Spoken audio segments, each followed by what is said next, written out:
Alright, I'll get to Christmas in the Rockies in a minute, because whenever you type in one of these TV Christmas movie titles, several other titles pop up. All of these movies are the same! Okay, so did you mean Christmas in the Rockies, Christmas in the Smokies, the 1975 Rocky Mountain Christmas? Ha! Joke's on you! I meant a royal family Christmas! Oh god, that just made my search even more confusing. Fine, I'll stick with Christmas in the Rockies. It's easy to tell which one this is because it's the one made for patriots! As in, it's a Fox Nation original movie. Fox Nation being the Fox News streaming service. Oh my, this is tailor-made to be a War on Christmas movie. Now, the plot itself has to do with a woman who tries to save the family business by entering a lumberjack competition. This had better mean that whoever says Happy Holidays gets chopped with an axe. If you want to watch Christmas in the Rockies, the first thing you gotta ask yourself is, how much do you love America? Because Fox Nation's pricing plans are gauged on how big of a patriot you are. Either you're a grease-drinking, bacon-chopping gold patriot, or you're one of them poser Monday morning regular patriots, the kind that still has some hatred for America. So pick the gold patriot, 'cause you don't hate America, do you? Oh, and commies pick the monthly subscription and are promptly arrested for treason. As far as who made the movie, it's what you'd expect. The directors have a past that involves directing TV Christmas movies, and the writer has a past that also involves writing TV Christmas movies. Only this one is deucier. Now on with a So I Married an Axe Murderer Christmas. I think this movie may be trying too hard to convince us it's not dumb. It comes to us from Brain Power Studio. The scenery's nice though. It looks pretty cold out there. Oh wait, never mind. It's fine. As comfortable as a nice sunny fall day. This is Katie Jolly. I'm sure that in the first draft her name was Katie Yule Log. She's played by Kimberly Sue Martin, who is leaving her small town of Homewood for a career as an environmentalist in New York City. But you don't need to tell me this. The opening exposition does a good job. Superhero Katie, saving our environment one day at a time. And they leave no stone unexplained. And I am an old man. Thanks. Now I know you're old, Grandpa. I'm moving to New York City! Yes, I get it. Just explain the whole movie, why don't you? It doesn't take the movie long at all to stretch its amazing cameo skills. Hey Katie, it's Steve. Hey, Steve. How's it going? You ready for the holidays? Steve Ducey, who knows Katie somehow, is gonna donate a ton of trees to the town. He has no idea what movie he's reading lines for, or what the context of any of this is. I miss the raw acting talent of Shaun Hannity in Let There Be Light. That man showed up to work, damn it! Now she has to say goodbye to Dad and lines like these. So you gave up trees for skyscrapers? Because as we all know, there are no trees in New York. And when I say she's into trees, I mean she's really into trees. You know, when you were about 4, cried for 3 straight days when you found out that I cut down trees for a living. And then she was promptly given some good medication. Hurry, we need to get in more clunky exposition, this time about the lumberjack competition. Someone from our family's competed for 50 years. My nephews are away at college, and your uncle's got a broken arm, so it's my turn. Not to mention last year's winner went a little crazy. Hell, I think I may be going crazy. When the movie started, I thought this was her dad, and this was her lover. But I guess this is Grandpa, and this is Dad. My brain is lacking power. Anyway, she's all set for businessy business once she gets to Manhattan's businessy business district. But first she needs to pick up some presents like the Doc Hollywood script and... I'm coming home, gonna share that Utah glow. She also needs to pick up a lousy soundtrack. Turns out Dad is a stone cold bummer because he lost his wife, and that's why they now all drive on a green screen. But when emergency vehicles are going to the old sawmill, she finds that leaving Dad alone for 5 minutes is enough time for him to try picking his toenails with a chainsaw. Idiot. The movie goes to a commercial, but frankly, I don't need to take a break to know that I don't care. Seriously, he looks fine. Thankfully, he's got his sister-daughter there to use toothpicks to pick his toenails. That's much safer. And Manhattan has the gall to want her there to do her actual job she was hired for. Which they're probably rethinking, knowing that only a minor injury made her skip out on her first day. I guess it's important she stays, so he doesn't do any dangerous reminiscing on his own. His life is the worst.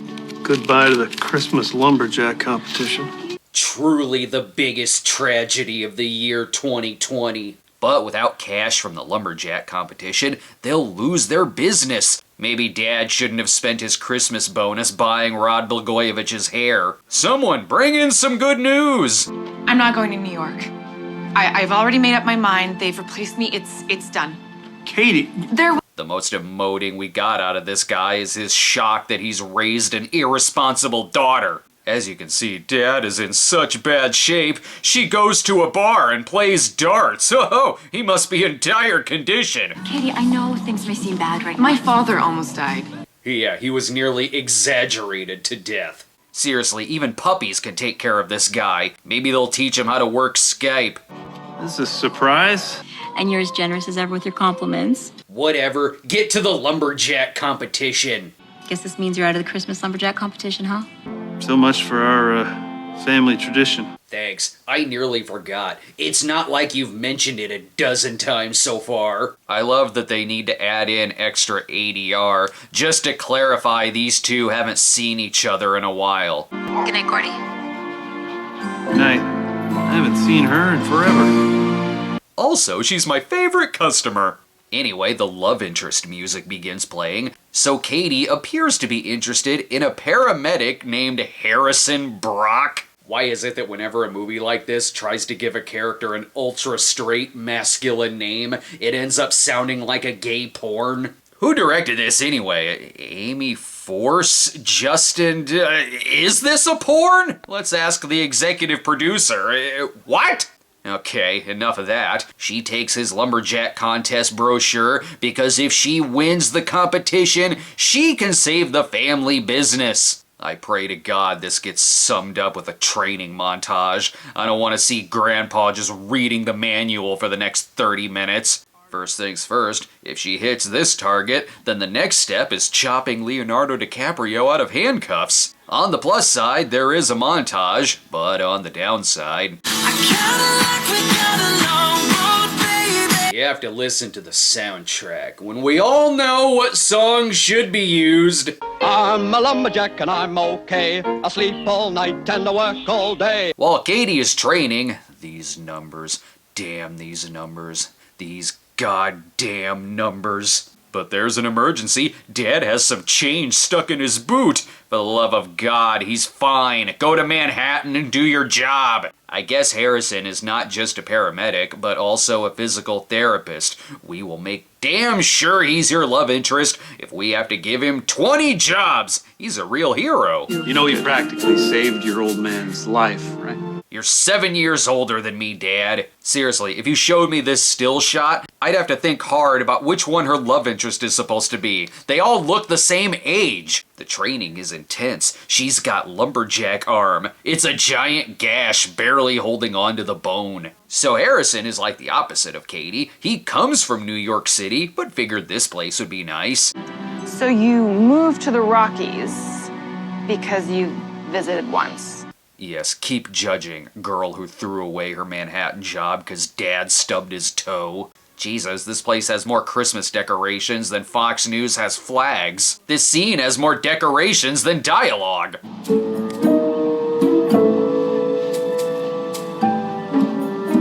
Amazing shoulder-shrugging, steaming hot chemistry. Whoa, careful there. You'll flirt that arm right out of its socket. The training continues. Today they're going into a slaughterhouse and chopping some meat. Tick-tock, time to rock. Sam says you love that. You know you're not the coach in Rocky. This is the only thing I have going on in my life. Fox Nation did a lot of studying of Christmas TV movies. For instance, they included the trope of a character holding an empty cup of coffee. Meanwhile, Dad needs to be taught how to use crutches, cause, you know, brain power studio. I'm okay. He must have tripped and fell into a tree and got a splinter. Katie's gonna take the next year off work. That'll get in some good quality flirting. Father passed, and this will be my first Christmas without him. I'm sorry. Don't worry, this will shift seamlessly into video games. My dad loved fishing and hiking, and I love video games and baseball. Almost went pro. Oh, for baseball. Oh yeah, RBI baseball. If you beat the computer on that, you deserve a trophy. With his expertise, maybe her training will improve. They can heighten her skills by playing the log balancing level on World Games. Again, the Rocky Mountains in December, known for its springtime jacket weather, they're fine. They green screened in 50-degree weather. Hell, the two of them even have a dead parent off after he talks about his dead dad. And to get back at her, I left for school without saying goodbye. She died a few hours later. Does everyone have a depressing backstory? And just when you think the movie can't possibly look cheaper... What we're seeing right now will never be the same again. Right? Because tomorrow they're green screening in the Great Wall of China. Maybe Fox shouldn't have blown all their budget on Laura Ingram's solid gold crosses. Oh yeah, they're lingering on these shots. I spent my whole life outdoors watching trees grow. Really? I've yet to see any evidence you've ever been outside. It doesn't take much for this guy's mind to be blown. Did you know those mountains were at the bottom of the ocean once? You're gonna have to explain that one to me. Brain power. While this movie wakes up early for its 6th training montage, I'm gonna take a break so Lloyd can blow up shit. And now it's time for another Christmas edition of What If It Exploded? If she's gonna die, she's gonna die with me. And this has been What If It Exploded? Oh, that would have ruined Christmas. Okay, I see more training montages, so that must mean we're back. Racing downstairs to see. And unfortunately, so is the soundtrack. Yeah, you circle jerk them ropes. That's no more awkward than the flirting. I'm just kidding, there's no bear over there. But here's some mace. Dad gets horny during the holidays. Speaking of Dad, we got a gift for you too. And yes, Harrison did hang this off of his dick. So many montages. I wish this were called Christmas in the Rocky 4. Hearts on fire. I can lift shit. Okay, not that version of the song. But of course, it can't stay happy for long. Jake! What are you doing here so early? Funny, I was just about to ask you the same thing. Wow, this drama comes in quickly. Why are they acting like they're hiding bodies? It becomes happy again, so they can have some romantic small talk. You know, I was thinking, what if I started a camp for kids?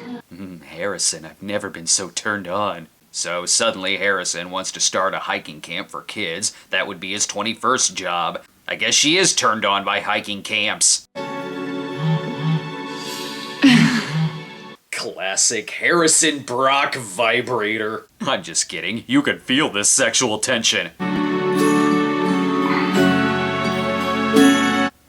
I haven't been this turned on since the post-sex moment-by-moment scene. It continues to get awkward as Katie tries repairing the relationship between Dad and his wife's father. Well, thanks for the invite, but I'm not that hungry. They haven't spoken to each other since their terrible breakup when he found another man's chainsaw in the closet. And when finding out Grandpa is a word salad eater. This is evil. You're baiting me with a bait fish. This is a whole movie comprised of sentences that have never been spoken. Oh hey, Harrison can make this more tense. Wait, why is she hiding? Harrison told me he was working today. Well, you could still be on the clock. He's not wearing his uniform. Yes, I'm sure there's not a logical explanation, given this guy has a moonlight job for his moonlight job. She seems stable, acting jealous about Harrison while trying to start a chainsaw. What could go wrong? You okay? Oh, okay, I'm calling 911. Good God, she's fine. This town would call a funeral home after a strong case of brain freeze. The film pulls every misunderstanding out of Santa's magic bag. So Jake, the man who's in charge of shutting down the company, is also Katie's ex, and randomly he pretends he and Katie are still a couple? What? Stop that! It was then that she wished she didn't give away her mace. This movie interrupts one argument to go right into another argument. I raised my daughter to follow her heart. And look what it got me. A no-good son-in-law whose leg currently works as good as his dick. And when I say this movie is made of random sentences... I sure hope Harrison is the one. I don't think I can survive having another tree fall on top of me. What does that mean? Oh hey, Dad's former sweetheart who we talked to on Skype at the beginning of the movie. I did forget about this. Well, I suppose you'll be wanting to come to Christmas dinner now. Oh, yeah, sweetheart. How is he gonna break this news to his current sweetheart, Grandpa? After finally clicking on the right movie, I find that this is WWE's Trish Stratus, weirdly making her appearance in this episode and not in A Wrestling Christmas Miracle. Okay, everyone is set for a terrible Christmas dinner. I'm sure there's drinks. Someone had better rant about the war on Christmas, or at least say something weird. Mary, I wonder, could you do me a favor? Sure. The tree still needs some decoration.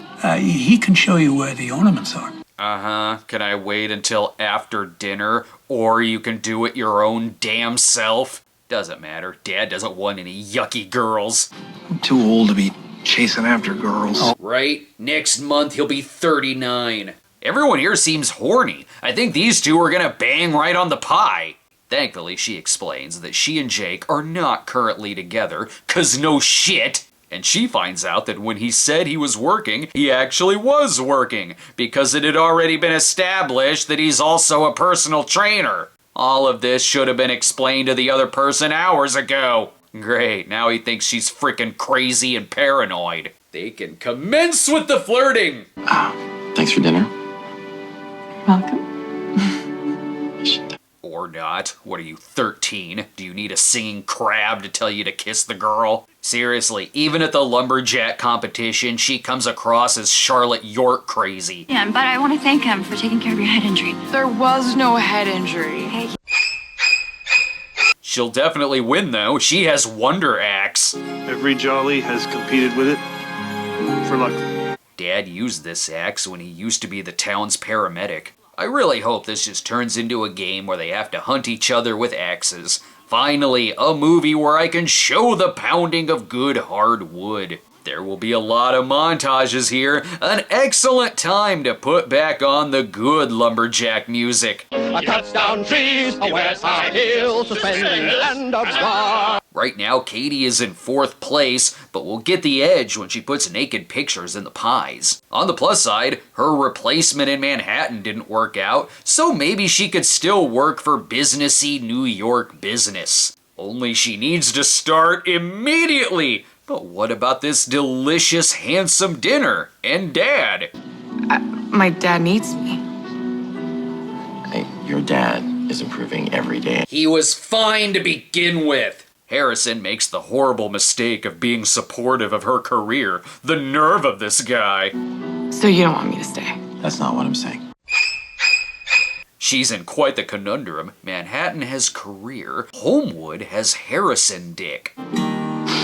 Harrison wants me to go. You're sad he's not a jealous, crazy person like you? Also, Dad merged the family business with another, which has saved their employees.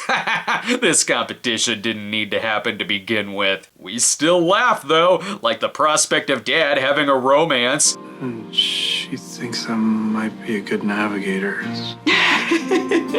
Oh, Dad, we all know you belong with Grandpa. Speaking of, someone has to take her on the silent ride to the airport where she ends up back at the competition seconds later. Go, Harrison!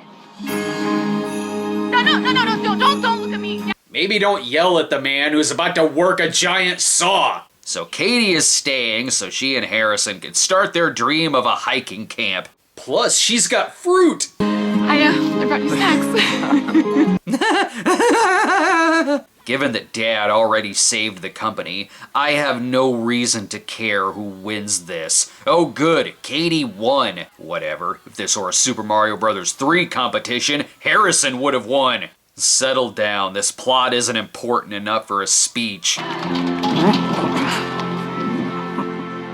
It's not that Dad hurt his leg, it's that he's back from winning the Woodchuck Chug competition. This movie's run out of so much budget, it can't even light a tree without post-production effects in a scene that already features a lit tree. Come on, movie, you only have a few minutes left. It's not too late to throw in a War on Christmas reference. Hey, Ainsley. Katie, I wanted to congratulate you on winning the competition. Okay, another Fox News host. That sorta counts. Again, how do they even know Katie? These cameos have nothing to do with anything. They're spliced into the movie the same way Godfrey Ho splices his actors into another plot that they clearly know nothing about. Every Fox News tie-in could be cut from this movie. You know why? Because the movie is stupid enough on its own. You just met! Katie Jolly, I want to grow deep roots. Was the original title of the movie Freezing in the Rockies? Maybe one day they could actually go look at some mountains instead of this picture. Oh yes, leave us on a shot of this, with a sky that looks like one of the 8-bit games Harrison would have played. Okay, I'll be generous, 64-bit. And that was Christmas in the Green Screen Room. How does this rank against the other TV Christmas movies? Well, with the 50-plus Christmas movies we get a year, you can always tell the ones that they put a lot of effort and promotion into versus the ones that just have the leftover budget scraps found under the snowmobile. This one would fall under the budget scraps category. But it doesn't look like it's the only Christmas movie on Fox Nation. Here's Christmas on the Range. It looks like the exact same movie. The plot of Christmas in the Rockies is so contrived, the effects so cheap, and the dialogue so random that you'll get some laughs out of it if you get a little eggnog tipsy, but you're gonna wish for the better X-related Christmas movies. Seriously, this movie has more axe play than any of the Christmas slasher movies, and yet it still gets a lump of coal for not being the proper War on Christmas movie that it was destined to be. Don't you dare become a Yankees fan.